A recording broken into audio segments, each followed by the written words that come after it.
Nous descendons dans le sud de la France cette semaine dans l'Aiguillage. Je vous propose une balade à bord du train à vapeur des Cévennes. Un train touristique qui circule entre Anduze et Saint-Jean-du-Gard dans la vallée des Gardons et qui est l'un des trains touristiques français parmi les plus fréquentés. Les deux communes que relie le train à vapeur des Cévennes se situent dans le département du Gard, tout près d'Alès ou de Nîmes. Anduze est une petite ville très touristique, vivante et animée, en particulier durant la saison estivale. Officiellement, c'est le principal point de départ du train, même s'il est possible de faire le voyage dans le sens de la descente au départ de Saint-Jean-du-Gard.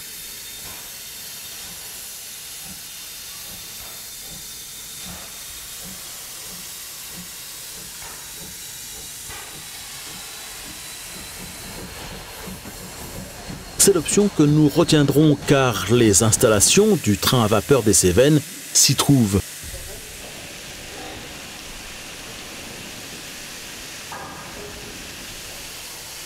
Et c'est là que nous avons rendez-vous avec Quentin, un chauffeur saisonnier qui nous accompagnera tout au long de cette journée. Bah oui, c'est un travail d'été. Hein. L'hiver, je suis étudiant. L'été, je vais donc chauffer le petit train à vapeur des Cévennes. Et voilà, donc c'est une petite formation au début. Mais évidemment, ça s'apprend avec l'expérience. Hein. Au début, on n'est pas bon chauffeur du tout. Et encore maintenant, je ne suis toujours pas bon chauffeur. Alors là, c'est ma deuxième année sur la machine et c'est ma quatrième année dans la boîte. Parce que la première année, on va d'abord faire du contrôle pour apprendre la ligne, bien savoir un peu comment ça fonctionne.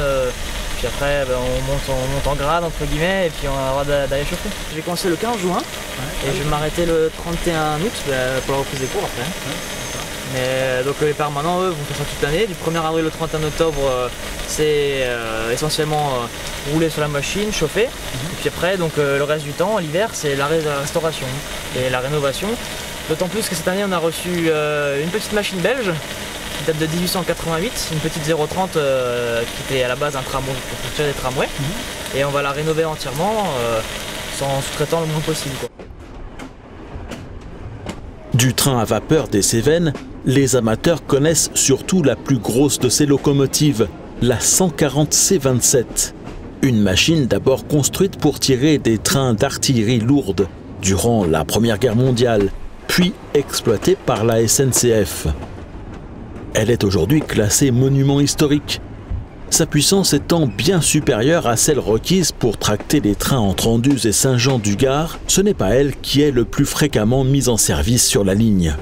Nous ne la verrons aujourd'hui d'ailleurs que dans sa remise.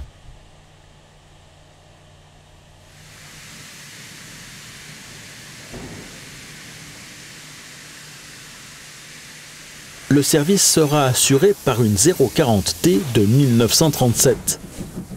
La 040T 1751, construite en Allemagne où elle a fait toute sa carrière à la tête de trains de charbon avant d'être rachetée par la Citev qui exploite le train touristique.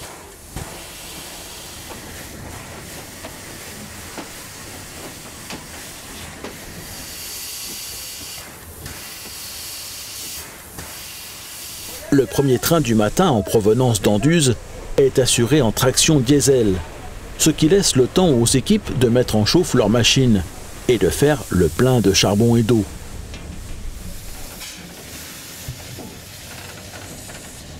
L'image à 7 h ce matin, puis ouais, donc 3 bonnes heures de chauffe. On fait le graissage de la machine, on fait préparation du feu, nettoyage. Le dimanche, on n'a pas le droit de faire du bruit, du coup on ne va pas couper du bois, on va la laver entièrement. Puis voilà. Un aller à chaque fois ça fait 13 km, donc si on calcule c'est 75 km à la journée à peu près. Hein. Pour une consommation d'environ 1 tonne de charbon et environ 15 mètres cubes d'eau.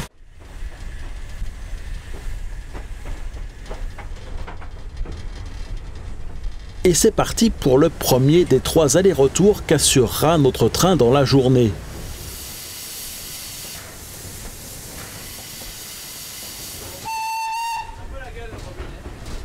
Le voyage se fait le long de la vallée dite des Gardons.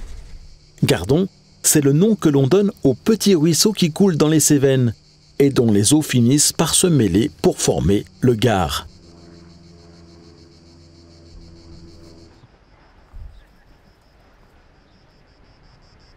Tout au long de son parcours, notre train franchira à 8 reprises l'un ou l'autre de ces gardons, traversant 7 viaducs et un pont métallique juste avant d'arriver à Anduze.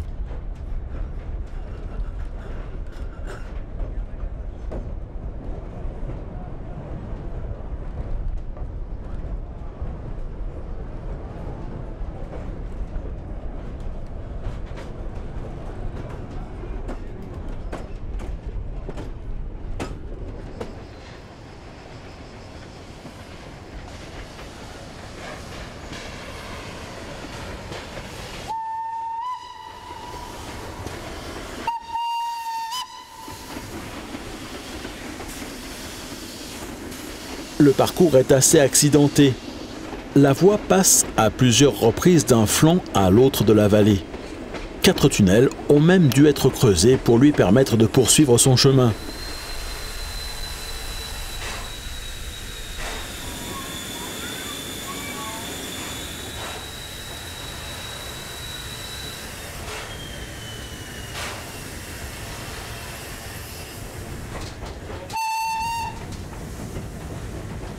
Les 3 premiers que nous rencontrerons dans le sens de la descente sont assez petits.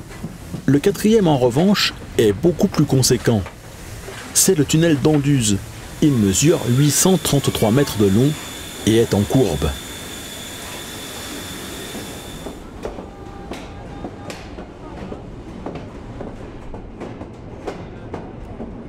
C'est surtout son franchissement dans le sens de la montée qui demande aux équipes de conduite une certaine dextérité. Le tunnel se trouve alors juste à la sortie de la gare. Pour éviter d'enfumer ses passagers, le convoi doit reculer pour prendre de l'élan. Il quitte la gare une première fois en marche arrière,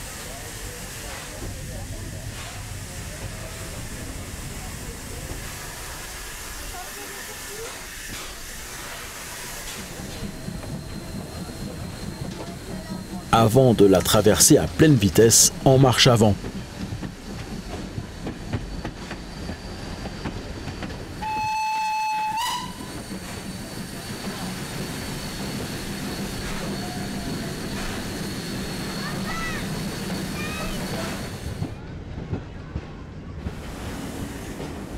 Une vitesse qu'il s'efforce de maintenir jusqu'à la sortie de l'ouvrage d'art, à partir de laquelle il pourra de nouveau sans complexe produire un panache de fumée, étant revenu à l'air libre.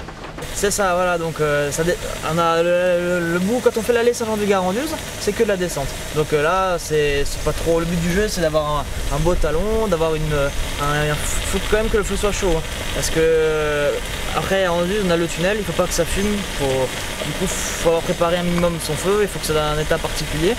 Puis après la remontée, effectivement, là on a les rampes à 15 pour 1000, il faut quand même un petit peu envoyer. Hein. Vous avez vu, on a passé pas mal de charbon quand même. Hein. C'est plus sportif la montée que la descente. Hein. Alors c'est assez exceptionnel, c'est vraiment que pour la haute saison, on va dire, quand le 15 juillet, 15 août. Vous avez vu, la rame, elle est quand même assez conséquente. Là on a environ 280 tonnes au maximum, donc dès demain on va rajouter encore 2 bastilles. Donc 2 boîtes à tonnerre qui vont rajouter encore 80 tonnes sans les voyageurs. Hein. Donc on va totaliser environ 400 tonnes à 15 pour 1000. Ouais, donc il faut en courbe en plus au départ d'Anduze. Donc on va reculer, prendre le maximum d'élan, éviter la fumée, quoi.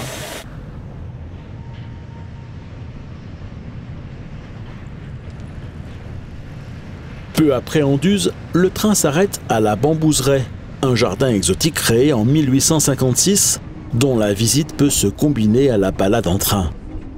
Beaucoup de passagers font l'allée le matin, viennent déjeuner à Saint-Jean-du-Gard, redescendent en début d'après-midi, visitent la Bambouzeraie avant de reprendre le train suivant qui les ramènera à Anduze.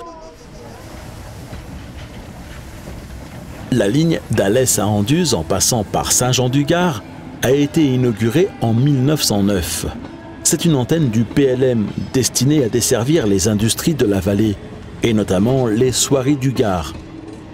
Elle est empruntée par quelques voyageurs, mais en nombre insuffisant pour que cette activité soit maintenue.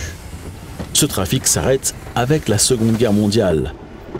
La desserte marchandise se poursuit quant à elle jusqu'en juillet 1971. C'est alors que la Compagnie internationale des trains express à vapeur, autrement dit la CITEV, qui exploite déjà la 140 C27 pour des trains historiques privés et le cinéma, décide de créer le train à vapeur des Cévennes. Le projet sera concrétisé en 1982, d'abord sous une forme associative, avant d'être transformé en société 5 ans plus tard.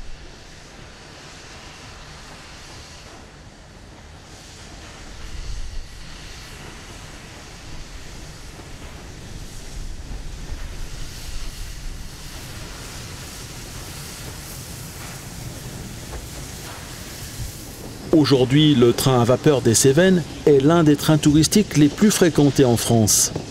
Il circule de Pâques à la Toussaint, assurant 4 allers-retours par jour en haute saison.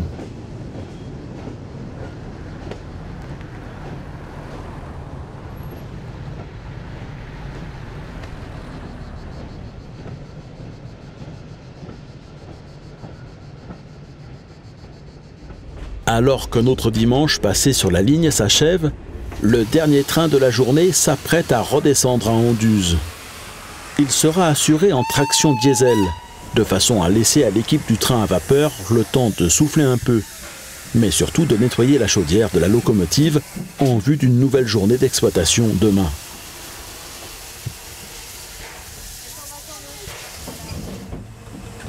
Quentin et les autres salariés de la CITEV mesurent au quotidien combien la conduite et la chauffe des locomotives à vapeur étaient loin d'être des métiers de tout repos.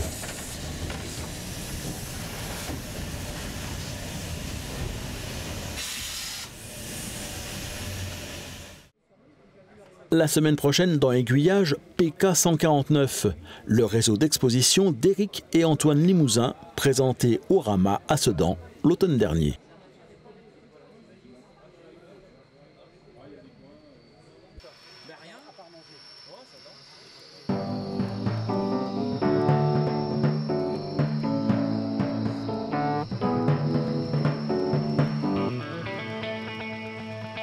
Aiguillage, ce sont chaque semaine 2 nouveaux reportages.